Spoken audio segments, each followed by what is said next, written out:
And biofeedback was a big part of that, as I recall at the time, because it was advertised as a way. It's like, look, you can control your own brain waves, and they talked about like the different effects that were found when you had like certain brain waves, and it always seemed like a really cool idea, and much better than having it done externally by people. It's a, oh sure, that's what it's going to be. You can always trust them with this technology, right?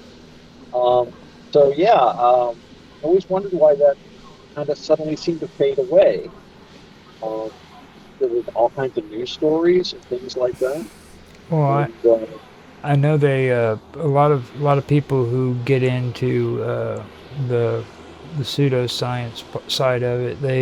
They started coming up with things like the human resonators, which they claimed um, would actually help you with issues of sleep. You know what I mean? And your heart rate. It would help adjust your heart rate and help you with the quality of sleep and stuff like that. huh, So, so that was a big thing at one time too. So that might have people, been some. yeah, it's you might have remembered the guy, psychologist or psychiatrist, really, Wilhelm Reich. He used to hang out with Sigmund Freud, Yeah. but he developed a lot of weird ideas, interesting ideas, and no weirder than a lot of other psychotherapy, but a lot of it had to do with sexual drives, which was Mhm. very taboo in his day. So he ran afoul of the authorities. Um, and I mean, he was worse than Freud. But one of the ideas he had was that there was a substance, a kind of a etherical material called orgone. And one of the things he had like a lot of ideas about it, and came up with some like he claimed to be able to like control the weather with orgone guns. But he had this thing called an orgone chamber, and the idea was that if you had more orgone, you were better off. You didn't want to lose your orgone. And I was going into detail about it stuff. But long and the short of it is, if you sat in this chamber for a while, it was supposed to generate orgone. And basically, all it was like a double walled, insulated chamber, insulated with steel wool or something like that. I think it was like basically a mini Faraday cage. And the person would sit in it for like so many hours a day, and it was supposed to increase their health and vitality and yada yada. And some people really liked it and reported effects. Other people, not so much. People vary. But this one guy had bought one for his wife who really liked this stuff. And he was like this leading doctor who should have known better. And so somebody said, years later, it's like, you're a scientist, you're a leading guy. You didn't believe in any of that orgone stuff. Why did you buy this orgone chamber for your wife? He says, well, she would go inside and she was quiet for 3 hours a day. It was wonderful. Yeah, I just So checked. it might help someone. You never know. Yeah, I just checked it out. It's kind of interesting. I'm gonna check him out because he's also the one who coined the phrase "the sexual revolution." Oh yeah, oh yeah, yeah. In his day, he was the I think he was the first guy. I don't know if they've done it before or since, but I think the U.S. government actually burned his books. Oh wow, Burned his books. Yeah, yeah, interesting guy. Yeah, I just yeah. checked. Way ahead of his time. One of those magnificent nuts, and I say that with all respect and courtesy. But people who will take the data that are presented and create something that is consistent and workable and completely at odds with what the establishment comes up with. Because at the end of the day, they're just models, right? This school of psychiatry or psychology is one model. You might be a Freudian, Adlerian, Jungian, right? Symbolic interactionist. Well, you name it, they got it. So, so he comes up with his ideas. And I remember somebody commented on him and said he basically got in trouble for the same work that Masters and Johnson were doing decades later and got like awards for, um, and became wealthy. he was just at the wrong time to talk about that stuff. Was a big factor in what happened to him. I believe he died in prison. It's pretty interesting. They said that he actually did work with Sigmund Freud's daughter as well. Oh wow, yeah, Anna, yeah. The ego and the mechanism of defense in 1936 is what it was, and his idea of muscular armor. Yes. That's interesting. The expression of the personality in the way the body moves, and shaped innovations such as body psychotherapy, gestalt therapy, and bioenergetic analysis, and primal theory.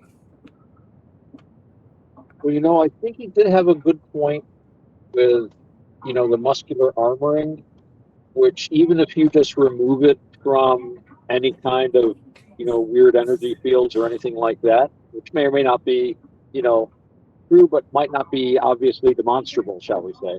But still, you can know from experience that, your chest can feel tight, your neck can feel tight. You can feel a lot better if you loosen your shoulders, loosen certain muscle groups, and we do associate certain feelings with certain posture. And it's like if you're feeling stressed, you're going to tend to be bent over. You're going to tend to be like, and that you'll breathe more shallowly. Your physiology will change. It's different when you stand upright. When you stride or march, if you've ever marched company, you feel a lot different than if you're strolling, right? So just the way you hold your body and what your muscles are doing can affect your emotions. It affects the chemicals going through your blood, and you associate those feelings with emotions, and that's the other half of it. If you have physical sensations and things in your blood that you associate with sadness, you'll feel sad, and then you'll think of sad things, and then suddenly you're flooding your system with all this stuff. And it works for happiness too, but we don't do the happiness stuff as much. I don't know why. We should really work on that. I found out they have an entire language for emojis now. Really? Yep, never knew that before. Huh. Well, they're sort of a language. I always thought of them as a way to kind of augment what we can type when we're just texting and stuff. So I guess you could communicate just with emojis if you put your mind to it. I did some research into it here in the last week, believe it or not. Wow, okay. What did you come up with? They've been doing this since the 90s.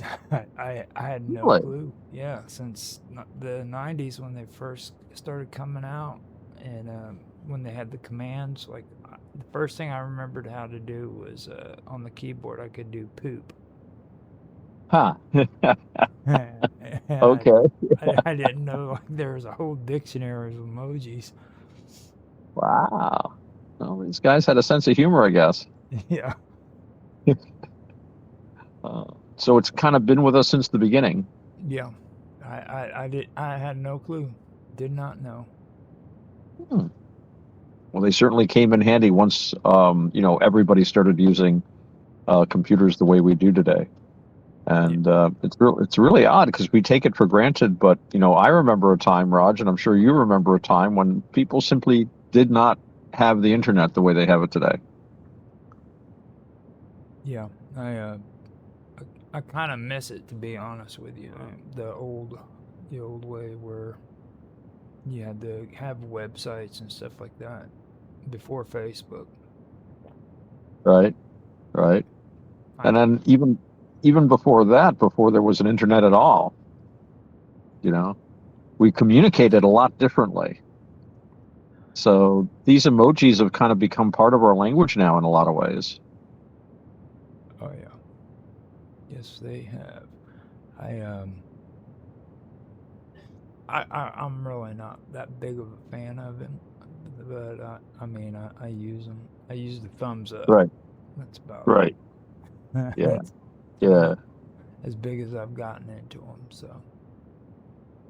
Well, when I first started using a phone that you could text on, for text messages, I was like very, very, what's the word I'm looking for? I was very skeptical about emojis because I'm like, I'm looking at texts and stuff, and it's like people are writing as if they're writing telegrams, very short, sharp.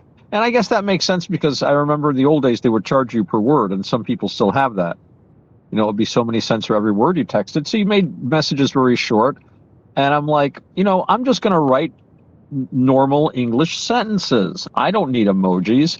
And then I started discovering, though, even just writing regular English, even if you leave out all the abbreviations and put all the words in instead of dropping them, you can still be misunderstood very easily because just even a sentence taken out of context can be read a couple of different ways. So if I'm writing to someone to come to band practice, I can write, "Hey, you better get yourself down here quick." That can sound like, "Hey, you better," or said, "Hey, man, you better get down here quick." It can either be, "Hey, we're having fun, come down here." It's like, "You're late, we're all waiting to play," sort of thing. So a little smiley face can make that into a pleasant statement. And, I quickly figured out that, what, these things are just really, really useful and important parts of communication in the computer age. I was converted, and now, I'm on the Discord. I belong to a couple of different groups. I don't even go to them, but I just like their emojis, so I can use the emojis. Yeah, I started using the coffee when it was interesting. Coffee. I mean, I'm not a big fan of emojis, but when I seen the coffee, when I had to use it, so Yeah. There's times when you just have to. you just have to. Coffee is very compelling. I'm sure it is written somewhere in the Book of Sanka that you must use the coffee emoji. Well, this is a sign. Not that I've heard yet, but I've been keeping track of it. The coffee, or the Book of Maxwell. Oh, right. What was it? The Gospel of Sanka? Or no, the Gospel of Folgers is what it is. Folgers, that was it. Yeah. Those Sanka people are just space heretics, I guess. Yeah, that's actually what they are.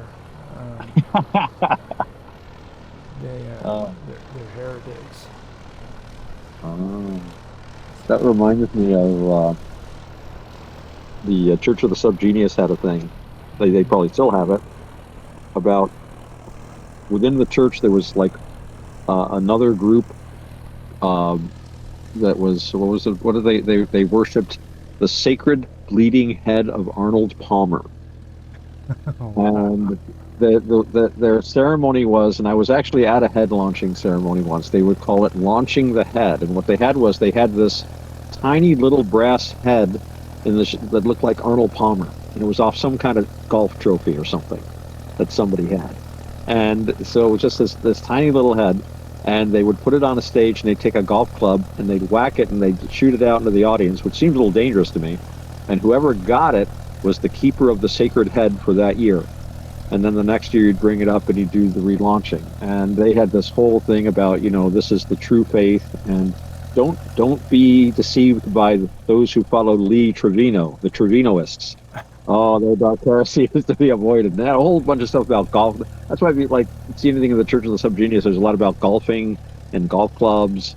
And so it's interesting because shortly after I was exposed to this material, I went into, I don't know, I think it was like a restaurant or something, or some kind of I was out of town and I was traveling. I stopped. It was a deli or something. And this was back when they had video game machines.